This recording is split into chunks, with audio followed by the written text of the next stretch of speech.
आज की इस चर्चा का ब्लूप्रिंट कुछ ऐसा रहेगा। शुरुआत इस विशाल सेना के इतिहास से होगी, फिर प्रमुख युद्धों और इसके काम करने के ढांचे को समझेंगे। इसके बाद हाल ही में हुए अग्निपथ भर्ती बदलाव पर नजर डालेंगे और अंत में देखेंगे कि तकनीक भविष्य की सेना को कैसे आकार दे रही है।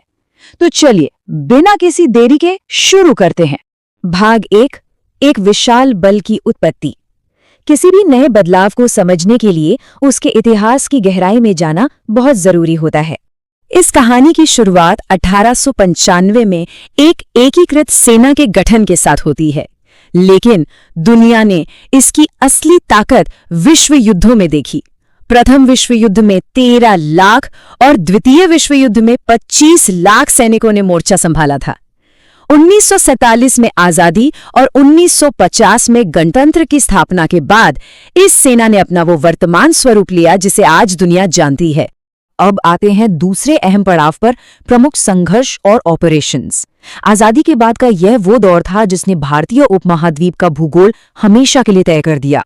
स्वतंत्र होने के तुरंत बाद से ही सेना को कई मोर्चों पर खुद को साबित करना पड़ा। 1947 का कश्मीर युद्ध हो, 1962 का भारत चीन युद्ध या फिर 1965 और 1971 के निर्णायक युद्ध, 1984 का सियाचिन संघर्ष और 1999 का कारगिल युद्ध, तो इस बात का साफ प्रमाण है कि शून्य से नीचे के तापमान और 18,000 फीट की ऊंचाई पर लड़ना कितनी बड़ी लॉजिस्टिक चुनौती रही होगी।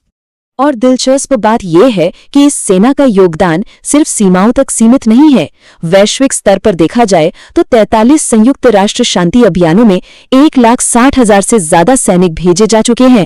दुनिया भर में शांति बनाए रखने के इस अटूट संकल्प में 157 सैनिकों ने अपना सर्वोच्च बलिदान भी दिया है। चलिए अब इस पूरी मशीनरी के अंदर झांक कर देखते हैं।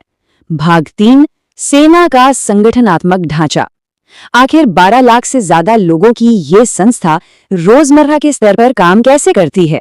दुनिया की इस सबसे बड़ी स्वयंसेवी सेना की रीढ़ इसका लीडरशिप अनुपात है।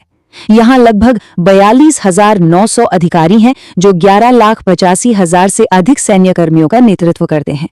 इतना बड़ा ढांचा महज एक चीज पर टिका है और वो है सख्त अनुशासन। इतने बड़े देश को हर दिशा से सुरक्षित रखने के लिए सेना ने खुद को 6 ऑपरेशनल कमांड्स और 1 ट्रेनिंग कमांड यानी 8 रैंक में बांट रखा है। भौगोलिक नजरिए से देखें तो हर क्षेत्र के लिए एक विशिष्ट और स्वतंत्र कमान मौजूद है जो अपने इलाके की चुनौतियों के हिसाब से काम करती है। अगर सीधे फील्ड की बात करें तो वहां एक बहुत ही स्पष्ट और सख्त पदानुक्रम या हायरार्की फॉलो होती है।